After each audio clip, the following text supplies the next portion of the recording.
B part third में हम देख रहे थे मैकियावेली के शासक के गुण।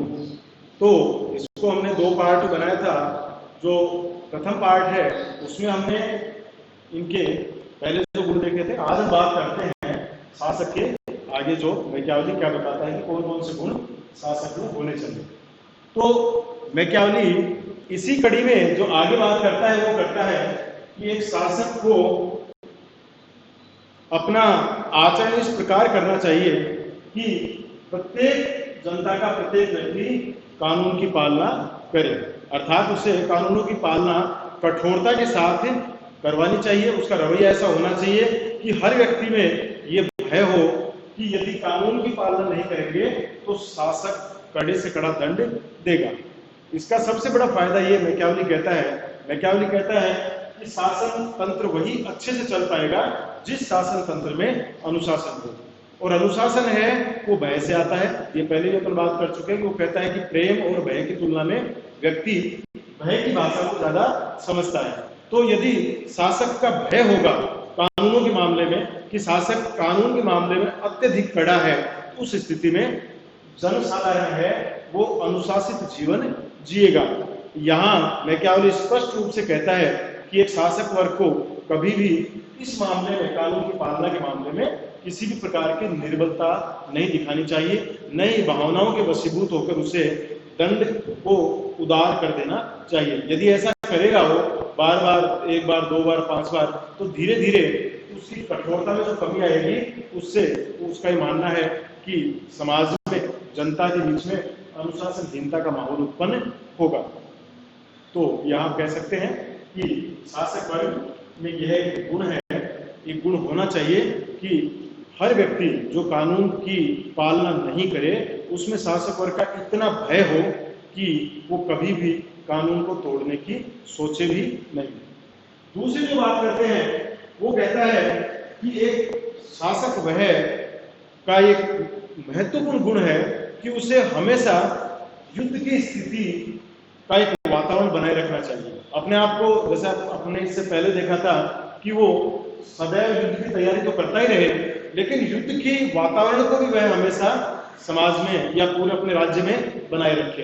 ये कह रहा है कि इससे सबसे बड़ा फायदा ये होगा कि आम जनता जो है वो अन्य बातों से उसका ध्यान हट जाएगा और वो हमेशा अपने राज्य की सुरक्षा को लेकर चिंतित रहेंगे। और यही चिंता, ये कह रहा है कि धीरे धीरे राष्ट्रभक्ति में तब्दील हो जाएगी, राष्ट्र की एकता में तब्दील हो जाएगी, अर्थात वो राज्य एकता के सूत्र में बंधा रहेगा, वो राज्य अनुशासन के उसमें बना रहेगा और लोग अपने छोटे मोटे स्वार्थों को दूर कर देंगे। उनकी छोटी मोटी जो आवश्यकताएं हैं उनको भी लोग ये कहकर इग्नोर कर दिया जाएगा कि भाई अभी युद्ध का माहौल चल रहा है।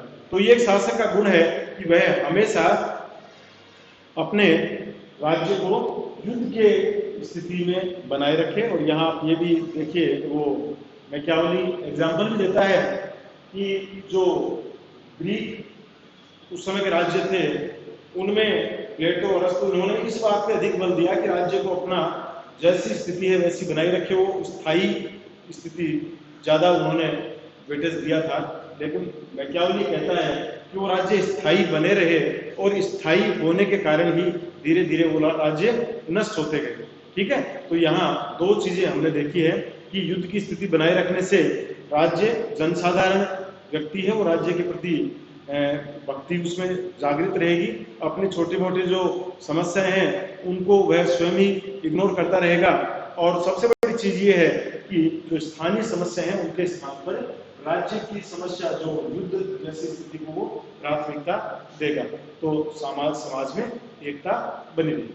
अगली जो बात करते हैं मैकियावेली के अनुसार शासक के गुण में, वो ये कहता है कि शासक कभी भी नागरिकों के संपत्ति का हनन नहीं करे, अपने जो नागरिक हैं उसके, क्योंकि ये मैकियावेली यहाँ बड़ा व्यवहारिक एक बिंदु देता है। वो ये कहता है कि व्यक्ति स्वार्थ, उसमें सर्वोपरि भाव होते हैं स्वार्थ के, वो इतना स्वार्थी होता है कि वो अपने बाप के हत्यारे को भूल सकता है। मैकियावेली के अनुसार कि अपने बाप के हत्यारे को भी माफ कर सकता है, लेकिन उस व्यक्ति को कभी माफ नहीं करेगा जिसने उसकी संपत्ति छीनी है। तो संपत्ति के प्रति अगाध मोह उसे माँ बाप से भी, वो ये मैकियावेली मानता है कि वो उनकी तुलना में भी संपत्ति को प्राथमिकता देगा, अपने व्यापार को प्राथमिकता देगा, उसके बाद में अपने माता और पिता को वो संभालता है।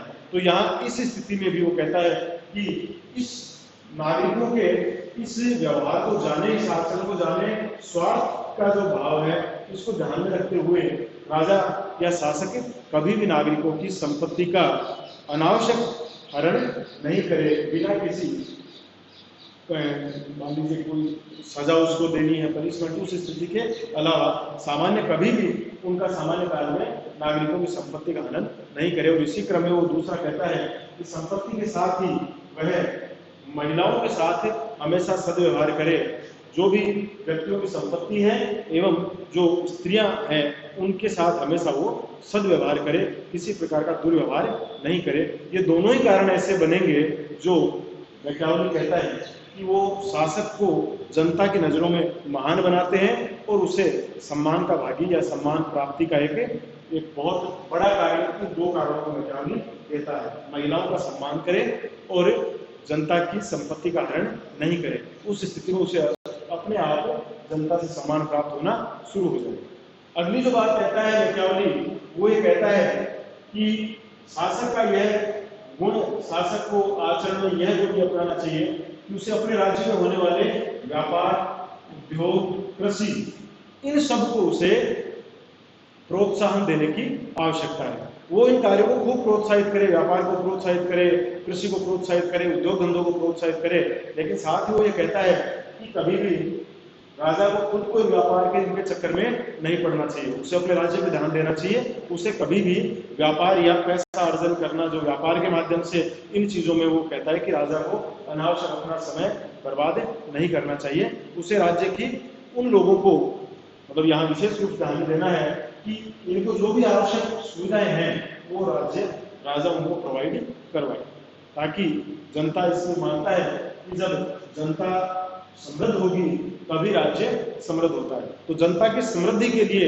एक शासक को सदैव वो सारे वातावरण या वो सारी परिस्थितियां उनको अवेलेबल करवानी चाहिए जो परिस्थितियां उनके व्यापार, उद्योगों, कृषि को और अधिक बढ़ावा दे सके। अगली जो बात है मैकियावेली शासक के गुण के रूप में कहता है, वो कहता है कि एक शासक को कभी भी इस तरह का भोग विलास, या जिसको हम कह सकते हैं कि अनाप शनाप जो खर्च है वो नहीं करना चाहिए, बल्कि एक मित व्ययता उसको करनी चाहिए। लेकिन उसे समाज में जब जहां भी पैसों की बात आती है, जहां भी धन की बात आती है, वहां उसे उदारता दिखानी चाहिए। और स्पेशली वो यहाँ यह भी कहता है कि जब एक राजा या शासक दूसरे राज्यों पर आक्रमण करे, ठीक है ना, तो जब दूसरे राज्यों पर आक्रमण करेगा और आक्रमण करने के बाद में उसे धन की संपत्ति जो प्राप्त होती है, उस धन संपत्ति को भी वो ये कहता है कि उसे सैनिकों में और जनता में बांटनी चाहिए समय समय पे। इससे जनता प्रोत्साहित भी होती है और हमेशा राजा के युद्धों का समर्थन करती रहेगी। तो इस स्थिति में वो कहता है कि राजा को मितव्ययी भी होना चाहिए तथा साथ ही दूसरे राज्यों से जो धन वगैरह वो प्राप्त करता है उन सारे मामलों में उसे जनता में बांटने में या वितरण करने में उसे उदारता दिखाई देनी चाहिए, उदारता दिखानी चाहिए। अगली जो बात करते हैं शासक वर्ग के गुण की, तो यहाँ शासक वर्ग का अगला जो गुण मैकियावेली बताता है वो कहता है कि एक शासक को हमेशा अपने यहाँ कला साहित्य को प्रोत्साहन देना चाहिए और कला और साहित्य को हमेशा सम्मान देना चाहिए। वो जितना सम्मान इनको देगा, साहित्य को जितना सम्मान देगा, मैकियावेली कहता है कि साहित्यकार उतना ही अपने साहित्य में उसके लिए बहुत अच्छी बातें लिखेंगे। और ये कहता है कि जब एक शासक के लिए साहित्य में अच्छी बातें लिखी जाती है तो जो साहित्य होता है वो भी लोगों की मनोदशा या भावना को शासक के अनुकूल या प्रतिकूल करने में महत्वपूर्ण भूमिका निभाता है। तो जब साहित्य उसके अनुकूल होगा, ये उसी स्थिति में होगा जब वह साहित्यकारों का सम्मान करे, साहित्यकारों को अपने संरक्षण में रखे, साहित्यकारों को समय समय पर पुरस्कार देता रहे, ऐसे गुणी कलाकार हैं उनको सम्मानित करता रहे, अपने राज्य में जहां कहीं भी वह गुणों को देखता है, कला को देखता है, उसे प्रोत्साहित करने के लिए वह आवश्यक सारी परिस्थितियां उनको उपलब्ध करवाता रहे, तो निश्चित रूप से समस्त कलाकार, साहित्यकार जितने भी होंगे वो सारे के सारे उस राजा के गुणगान करेंगे और उस राजा के प्रति सहृदय पूर्ण साहित्य का सृजन करेंगे। तो इस दृष्टि से मैकियावेली ये भी कहता है कि एक शासक को कला और साहित्य को सदैव प्रोत्साहन देना चाहिए, कलाकारों और साहित्यकारों का हमेशा उसे सम्मान करना चाहिए, ताकि विरोधी साहित्य किसी प्रकार से उत्पन्न नहीं हो। अगली जो बात करता है शासक के गुण के रूप में, वो बात करता है कि एक शासक को, राजा को सबसे महत्वपूर्ण जो भूमिका होती है राजा की, वो निभाते हैं उसके सलाहकार और मंत्री। ये कहता है कि सलाहकार और मंत्री होते हैं, वो उसके आंख, नाक, कान सब एक तरीके से उसके होते हैं। तो यदि मंत्रियों और सलाहकारों के चयन में या नियुक्ति में वो किसी प्रकार से मात खा जाता है, तो ऐसा शासक बहुत जल्दी घृणा का पात्र बन जाता है और वह शासक अपने राज्य को खो देता है। इसलिए उसका मानना है कि सलाहकार और मंत्रियों की एक शासक के जीवन में और एक राज्य के विकास में बहुत बड़ी भूमिका होती है। इसलिए वो कहता है कि यहाँ सबसे विशेष रूप से ध्यान में रखना है कि उसे हमेशा चापलूसों से बच के रहना चाहिए। ये कहता है कि मंत्री और सलाहकार जो होते हैं वो चापलूस टाइप के नहीं होने चाहिए। यदि शासक के पास चापलूस मंत्री या सलाहकार होंगे तो ये कहता है कि उनमें दो सबसे बड़ी कमी क्या होती है। एक तो वो चापलूस होंगे, वो हमेशा उसके पक्ष में बात करेंगे, कभी भी उसे सत्यता का ज्ञान नहीं करवाएंगे। वो कहेगा ये ठीक है, हाँ साहब ये ठीक है, वो जिस तरह का आचरण करेगा राजा, वो हमेशा इस बात को ध्यान में रखेंगे कि राजा की मानसिकता क्या है, राजा क्या सुनना चाहता है, राजा क्या पसंद करता है। तो चापलूस होंगे वो हमेशा राजा को वो बातें कहेंगे जो उसको सुहाती है। और दूसरी चीज ये है, ये कहता है कि चापलूस होते हैं वो हमेशा अवसरवादी होते हैं। जैसे उनको लगेगा कि राजा संकट में है या राजा के ऊपर कोई संकट आने वाला है, उस समय वो ये कहता है कि ऐसे चापलूस है वो सबसे पहले उस शासक को छोड़ के जाएंगे। तो अवसरवादिता और एक संकट के समय उसको साथ नहीं देने वाले, और एक सबसे बड़ी चीज ये है कि उसको सही सलाह या सही राय नहीं देने वाले, ये तीनों ही जो एक तरीके से गुण हैं वो चापलूसों में मिलते हैं। इसलिए मैकियावेली अलग से द प्रिंस अपनी पुस्तक है, उसमें श्लोक उसने काफी लिखा है कि एक राजा को सबसे ज्यादा यदि सावधान रहने की आवश्यकता है तो वो उसे आवश्यकता है इन मंत्रियों और सलाहकारों की नियुक्ति में। यहाँ उसे योग्य, गुणी और जो राज्य के हित की बात कहने वाले हों, ऐसे लोगों को अपने साथ रखना चाहिए, ऐसे लोगों को अपने मंत्री और सलाहकार बनाने चाहिए और चापलूसों से सावधान रहना चाहिए। तो एक शासक का गुण वो ये बताता है कि शासक में गुण होना चाहिए कि वो ऐसे लोगों की पहचान कर सके। अगली जो बात करता है वो ये कहता है कि शासक को अपना जो जनता में जो योग्य लोग हैं, जनता में जो गुणी लोग हैं, ऐसे लोगों को समय समय पर उसे पुरस्कृत करना चाहिए, समय समय पर उन लोगों को प्रोत्साहन देते रहना चाहिए। ये कह रहा कि एक राज्य की जिम्मेदारी है, शासक की जिम्मेदारी है कि जब ऐसे लोगों को, योग्य और गुणीजन लोगों को समय समय पर पुरस्कार देगा, उन्हें नई नई परिस्थितियां अवेलेबल करवाएगा, सकारात्मक परिस्थिति, उस स्थिति में अन्य लोग भी उससे एक प्रेरणा लेंगे और वो लोग भी जो गुणी लोग हैं, जो प्रेरक लोग हैं, उनमें एक स्वस्थ भावना का विकास होगा और वो हमेशा अपना पूरा योगदान राज्य को देंगे। अगली जो बात कहता है वो ये कहता है कि उसे जनता में लोकप्रिय होना चाहिए। शासक जनता में लोकप्रिय हो, इसके लिए उसने एक कूटनीतिक का भी सहारा लेने के लिए वो बताता है। वो ये कह रहा है कि ऐसे कोई भी कार्य जो अप्रिय कार्य हो या जनता में जो दंड देने जैसे कार्य हो, वो हमेशा अपने अधीनस्थों के माध्यम से करवाए, ठीक है ना, स्वयं ऐसे कार्य नहीं करे।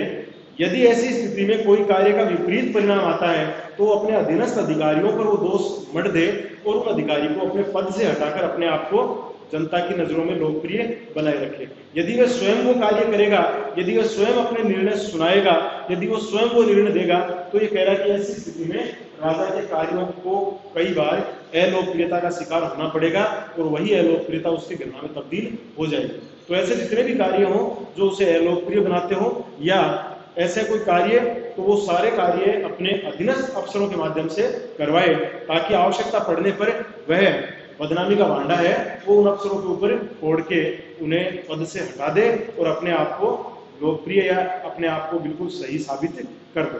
तो ये भी उसने एक बात बताई है कूटनीति के रूप में, ऐसे कोई भी कार्य जो पनिशमेंट या ऐसे कोई कार्य हो तो इस तरीके से उनका संचालन करें। अगली बात वो कहता है कि अंतर्राष्ट्रीय राजनीति में भी वह शक्ति संतुलन को बनाए रखे। पड़ोसी जो राष्ट्र हैं उनके मामलों में वो ज्यादा नैतिक नहीं बन के उनके आंतरिक मामलों में हस्तक्षेप करता रहे। विभिन्न राष्ट्रों के मध्य यदि उसके पड़ोसी राष्ट्रों में कोई संधियां हो रही हो तो उन संधियों को किसी भी तरीके से नहीं होने देना, ठीक है ना।